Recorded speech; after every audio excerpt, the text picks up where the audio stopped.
What astonishes me in this election race is that some candidates have been portraying the Trust as little more than a conservation body. The island's community plan is just that, a community plan, not a conservation plan in a vacuum. I quote Trust policy, which requires planning for economic opportunities that are compatible with conservation of resources and protection of community character. Trust policy and the province direct island communities to plan for everything from water to marinas to commerce to conservation. How do I know this? Because I have done it. In my first term, along with Bev Byron, I completed an official community plan, including innovations like amenity zoning and density transfer. In my second term, we adopted the Companion Land Use Bylaw. These are foundation documents for our community, and they serve us to this day largely unchanged. I am pragmatic as a trustee.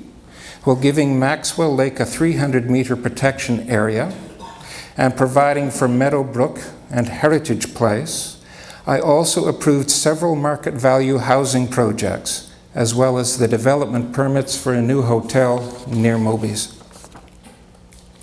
Along with other elected officials of the day, I brought about the previous provincially funded restructure study and referendum.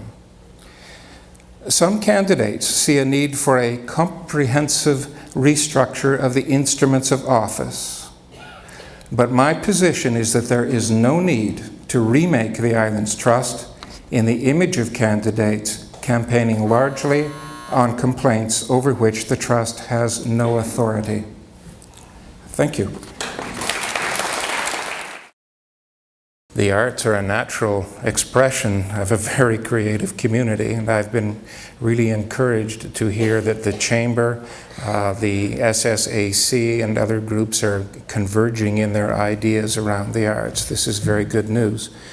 The one part of your questionnaire that was very specific to the Trust had to do with housing, and my response was that we're very hopeful in the area of legalizing suites and cottages for three main community aims. One is obviously to provide low-cost housing. Another is to provide mortgage helpers for young people starting their first home. And another is to provide live-in support for those of us who are aging in our own homes and might like to have someone there. We must take great care around water and around neighborhoods that may feel stressed, and the administration of any such program must make sure that the housing remains in the affordable sector. Thank you. Dave would like to make a comment, please. Yeah, I'm very sorry to see Carol Isles have to take that question because I was the one who used the phrase the Canadian way.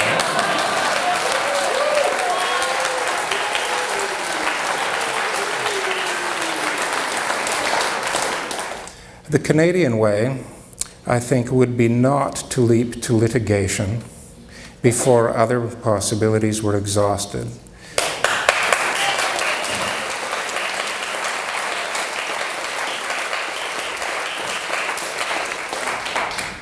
I'll give credit to one of my fellow candidates, Mr. Grove, because I think he was very effective on this point when it came up at Fulford. Using his professional credentials, he was very clear that litigation is not something you leap to. There's a letter in the newspaper this last week saying that the litigators had to go directly to litigation owing to a 45-day time limit on litigation, or for launching litigation. Unfortunately, that particular letter leads me to believe only that these petitioners were bent on litigation from the outset. My first priority would be around the housing issue, as I already spoke to that. My second priority would be around the RAR bylaw and getting a healthy made on Salt Spring solution in place. We have a lot of ways now to move forward on that particular issue. I'm also very, very encouraged by the way our fire district is getting along so successfully with its plans for the new fire hall. They have a ways to go. Not all the issues are resolved, but I think we can all take a page out of their book in terms of community process. I would also like to flag something on that particular file, and that is that one thing that's of huge significance there is the fate of the old fire hall. I think we have to ask our fire trustees to hold it in reserve so that there is a possibility of acquiring it for public use. It's a signature property in Ganges and very important to all of us. Thank you for the question. I had an opportunity to speak on the telephone with Jan about this, and it is very, very encouraging because it's precisely around bringing people together. So indeed, on a personal level as a trustee, I'd be very happy to join in the process and contribute what I could. And indeed, one can imagine specific situations where people, a group of people are in conflict over an issue where an organization like Community could do wonderful work in bringing people together. If you can just get people to talk and understand one another, it's remarkable how much the hostility drains away.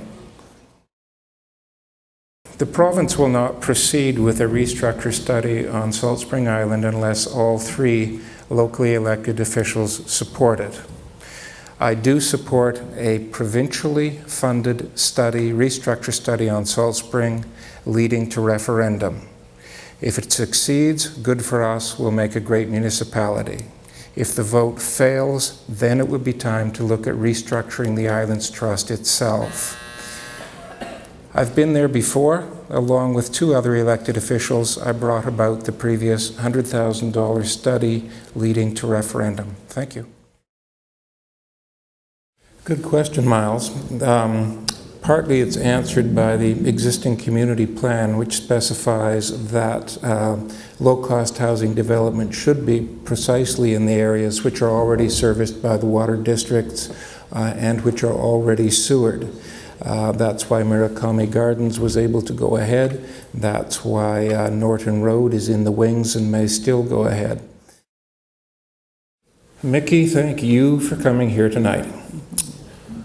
I remember your letter at the end of last year to the Driftwood. In fact, it may have been an advertisement in which you explained the coffee company's move off the island, and it was a masterpiece of community building and, if I may say so, diplomacy. You laid no blame. You talked about your company moving on. I was very grateful for that attitude.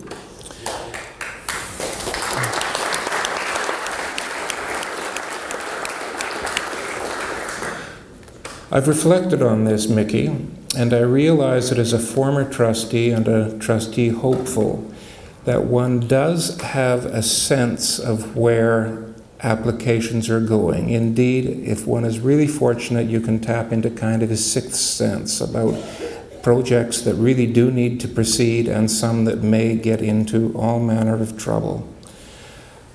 I'd like to think that I would have what it would take, the courage, the wisdom possibly, the help of other good staff and another good trustee to deal with a matter like the coffee company very early on and not let it blow up into as big an issue as we know it was. So thanks again, Mickey. One of the difficulties that many of us have is anonymity on some of the websites that have sprung up.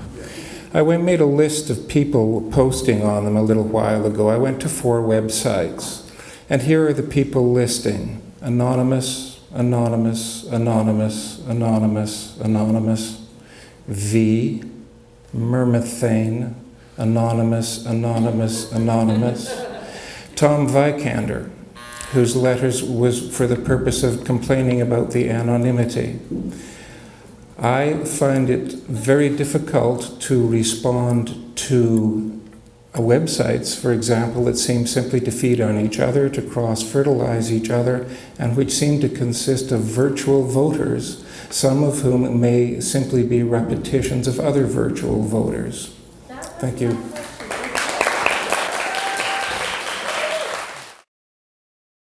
Well, the last word is really yours, not mine. There's been much made about civility and the need to come together. Look at your neighbors. This is a real Salt Spring gathering. Perfect congruence around all of the issues, not a chance. A great deal of civility, a lot of humor. Yes, definitely. Of the trust candidates, I'm offering experience. I'm 6 years a trustee. I'm 25 years on Salt Spring Island. Once in prehistory, I had 11 years as a Canadian diplomat. There is a need for experience. That's what I'm offering. I'm asking you to join me at the center on November 19th. Thank you all for coming. Harold, thank you so much for your part.